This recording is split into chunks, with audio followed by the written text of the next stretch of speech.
Welcome back, guys, to my Lookism chapter review. Today we're going to be reviewing chapter 497 of Lookism. But before we get started, I do want to let you guys know that I'm going to be slowly re-releasing my previous reaction videos. As you guys know, I was copyright striked by Naver Webtoon, which means I had to stop doing reactions and now I'm doing reviews. So go ahead and check those out if you guys are interested. Last chapter we left off with Gi-tae Kim about to fight Kwak Ji-chang. Now, I have mixed feelings about this fight because it was fast, it was strange, and it was like broken down into flashbacks.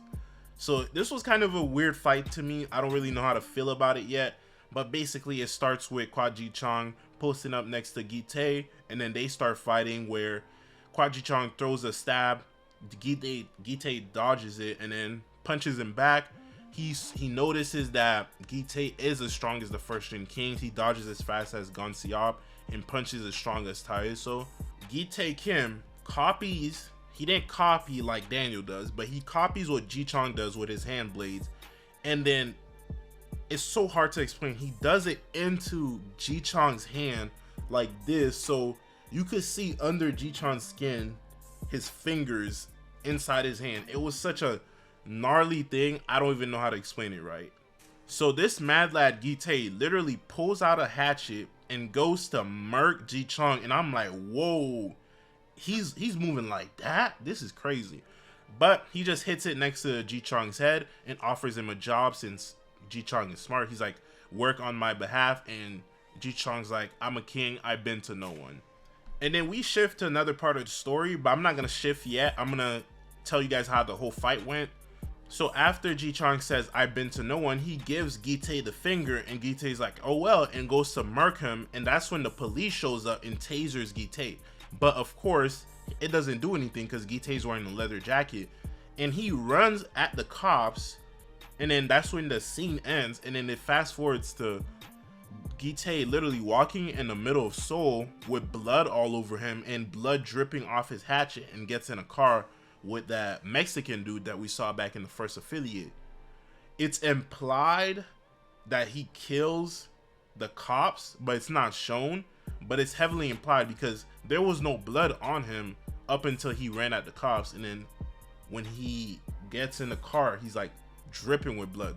So it's heavily implied that Gi-tae literally just killed 3 cops in Seoul and then runs off to Mexico. He's like, get my flight ready, I'm dipping out of here. That was just crazy to me. I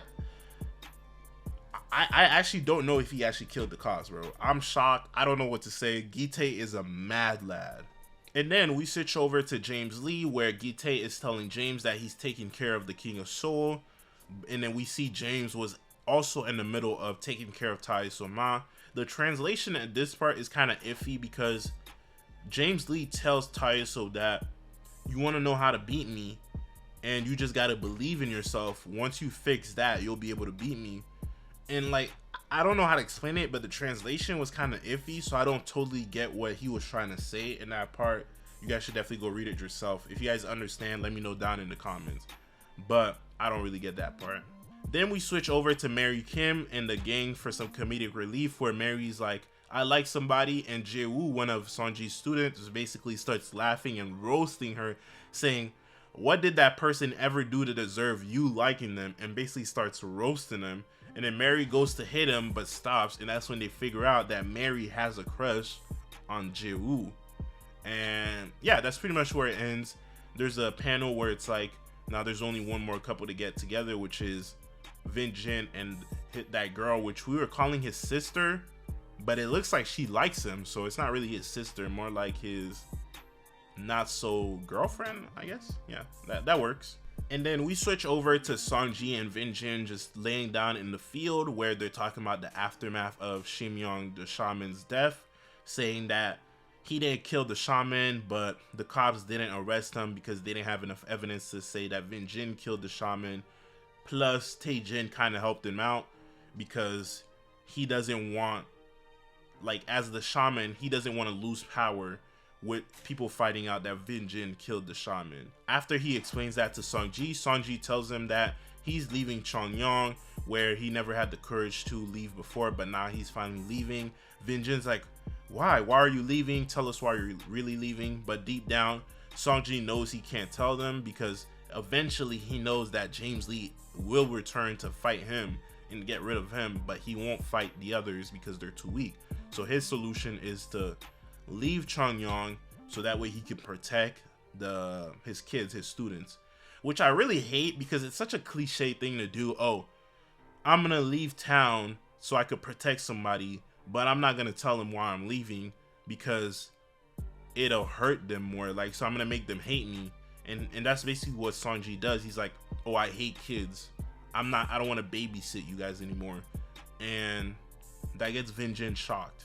Why? Just tell him why you're leaving. You could literally say anything else.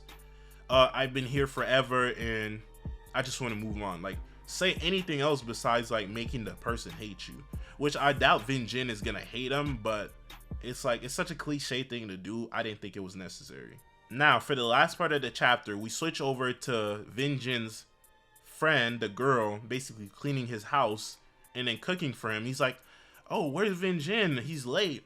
And basically, she kind of has like a little giggle where she imagines her as Vin Jin's wife and he's coming home from work like they're a married couple. And then she hears a knock on the door. She goes to open the door, and that's when Tae-jin shows up. And we get to see the flashback where Tae-jin's like, I'm not gonna touch you yet, but eventually I will. And then he opens the door and he's like, it's time. And y'all know what's gonna happen. Are you guys ready for the next chapter? Cause she about to get done dirty, bro. She is about to get done dirty. Damn, next chapter is gonna be rough. All right, but let me know what you guys think about this chapter. I will rate this chapter. It wasn't a terrible chapter like 494 and 495, but it wasn't better than 496. So I'm gonna give it a 7 out of 10. It was more of a wrap up. The Gite fight kind of disappointed me because I was hoping to see a little bit more, but it's whatever. We did see some of him. I'm guessing they want to save. Why is my camera not focusing? I'm guessing they want to save his fighting style and more of his abilities, showing his abilities for the future when he eventually comes to SEOUL. So I guess they're not gonna show it yet. But I hate that PTJ really teased us with that. But it is what it is. I'm satisfied, so I'm gonna give it a 7 out of 10.